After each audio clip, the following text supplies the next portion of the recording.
Friends, welcome back to the Mini Video Friends and my YouTube channel friends. Today guys we are going to talk about guys how can we disable color correction in our Tecno phone. Guys you want to disable the color correction, so friends you can disable it. And friends, now let's see how to disable color correction mode in our Tecno phone. In this video I am going to show you friends.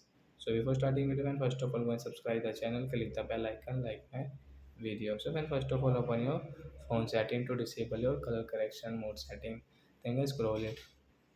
Hence, you can see this type of setting in your Tecno OS. So, guys, click on guys your phone special function setting, tap here, and again scroll. Guys, you can see accessibility, tap here, again scroll it, friends. You can see color correction mode setting, friends.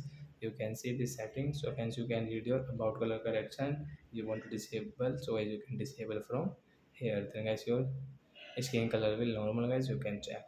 So, guys, color correction mode will disable in our Tecno while. So that's it guys, thanks for watching the video. We will meet on next video with new topic. Before going, please go and like the video, subscribe the channel. Bye bye friends.